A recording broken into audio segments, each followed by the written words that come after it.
السلام عليكم البنات، كي دايرين؟ لاباس عليكم؟ نتمنى تكونوا بخير وعلى خير. مرحبا بكم في قناه كيتشن جنات وفاء. بمناسبه رمضان الكريم تنقول لكم عواشركم مبروكه، الله يدخل عليكم بالصحه والسلامه وبكل ما كتمنوا ان شاء الله.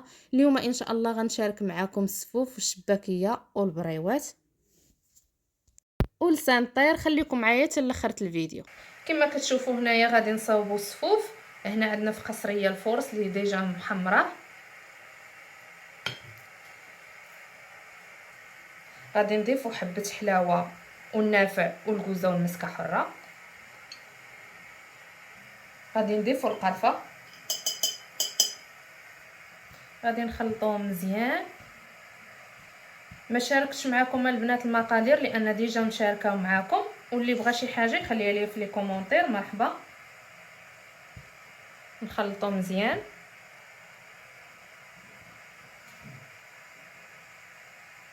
غنضيفو الزنجلان، غنضيفو السكر كلاص على حسب الحلاوه. غنضيفو الزنجلان اللي ديجا محمر ومطحون.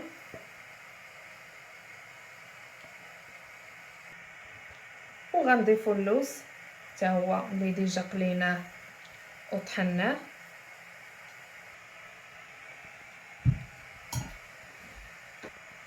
كما كتشوفوا غادي نخلط هاد العناصر مزيان كاملين ونرجع معكم. من بعد ما خلطت هاد العناصر كاملين مزيان، دابا غنزيد كاس ديال الزبده معمرش، غنضيفو كاس ديال العسل،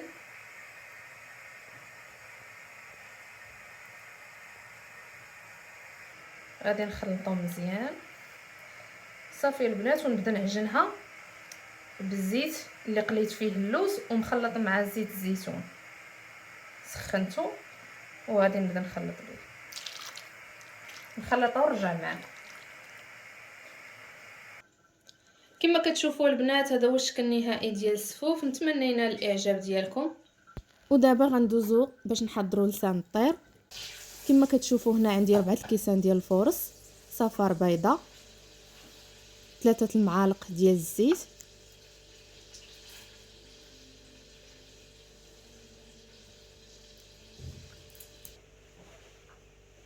جوج معالق ديال الزبده،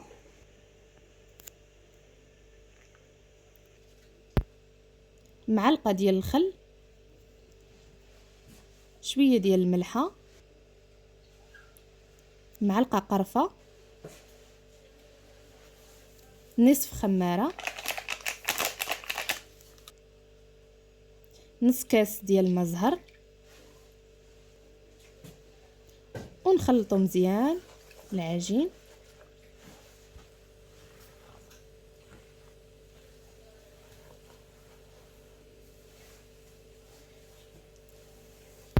وغادي نعجنو بكاس ديال الماء اللي مطبوخ فيه معلقه ديال النافع ومعلقه ديال حبه حلاوه، ونخلطو مزيان.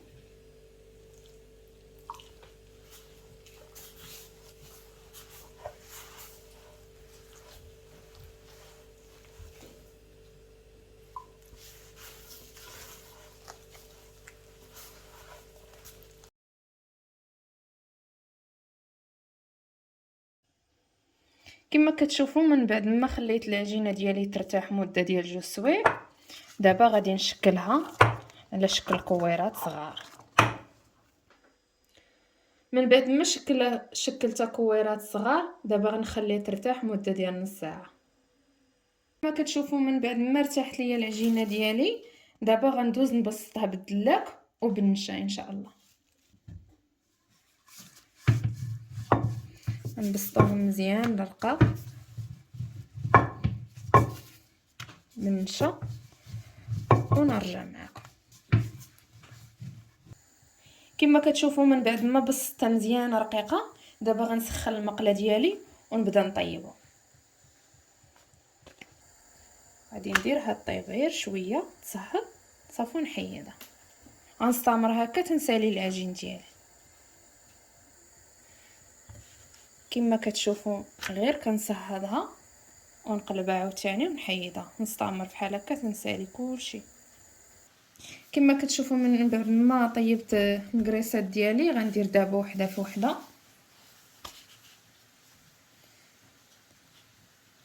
دابا غادي نبدا نبرم فيها ونزير شويه.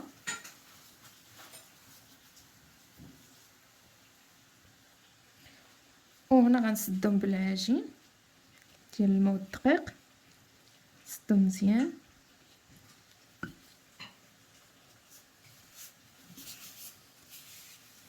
نستمر هكا تنسالي العجين. ودابا غادي نبداو نقطعو على هذا الشكل.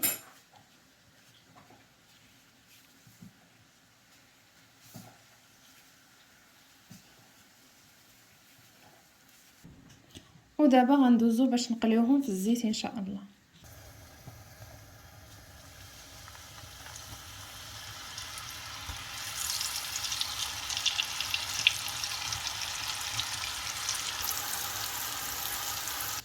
من بعد ما قليتهم غنديرهم دابا في العسل ونخليهم يشربوا العسل مزيان ونزينوهم بالزنجلان.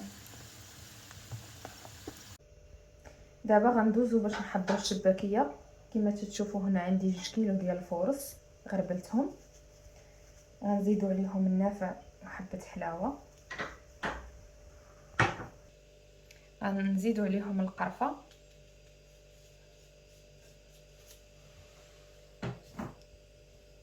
غنزيدو الملحه والخميره ديال الدار، غنضيفو خمارات ديال الحلوى. هنا البنات ما شاركتش معكم المقادير لان ديجا مشاركه معكم راه في القناه. غادي نزيدو مسكه حره، غنزيدو الزنجلان، نخلطوهم مزيان ونرجع معكم.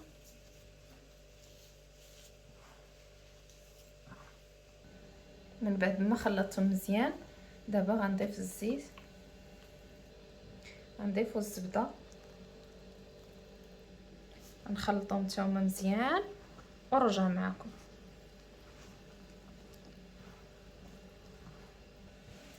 دابا غنضيفو صفار البيض، نخلطوهم مزيان. ودابا غنعجنها البنات بالخل وما زهر، نسخنهم شويه ونعجنهم بها. وزدت عليه الملون اصطناعي هو باش غادي نعجن. هنرجع معكم.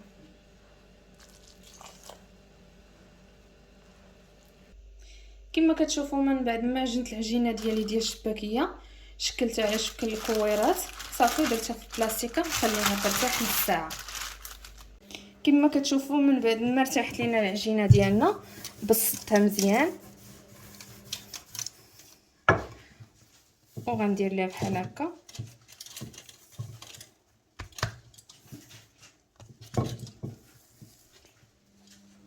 ونخليها ترتاح. دابا غادي نبسطها باش نقطعها طريفات صغار وندوزها في الماكينه.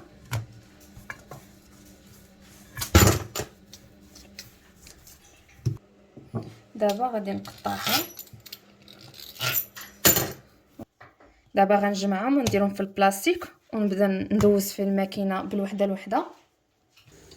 من بعد ما بسطتها مزيان بالدلاك تكون بحال هكا رقيقه غادي نقطعها. دابا غندير وحده، جوج، 3، 4 والخامسه نقطع، نعاود نفس الشكل.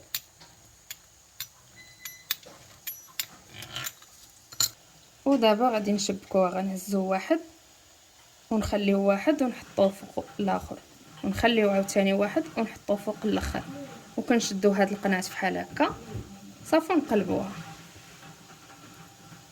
بحال هاد الشكل. غنديرو غتجي على هاد الشكل بحال هكا. الا كانوا هادوها طوال نقطعو منهم شويه. غادي نستمر حتى نسالي الشباك ديالي كامل بحال هكا. من بعد ما ساليت الشباك ديال الشباكيه ديالي كما كتشوفوا دابا غندوز باش نقليها. هنا ديجا سخنت الزيت، وراكم عارفين البنات كلشي تيعرف يقلي ويطفيها في العسل، وديك الساعه زينوا بالزنجلان باللوز كل واحد وشنو كيبغي. وكما كتشوفوا هذه هي الشباكيه والبريوات ولسان الطير اللي شاركت معكم اليوم. نتمنى ينالوا الاعجاب ديالكم، وما تنسوش تابوناو معايا وتخليو لي لايك والضغط على الجرس باش يوصلكم كل ما هو جديد ان شاء الله. تنقول لكم بالصحه والراحه الى فيديو لاحق ان شاء الله.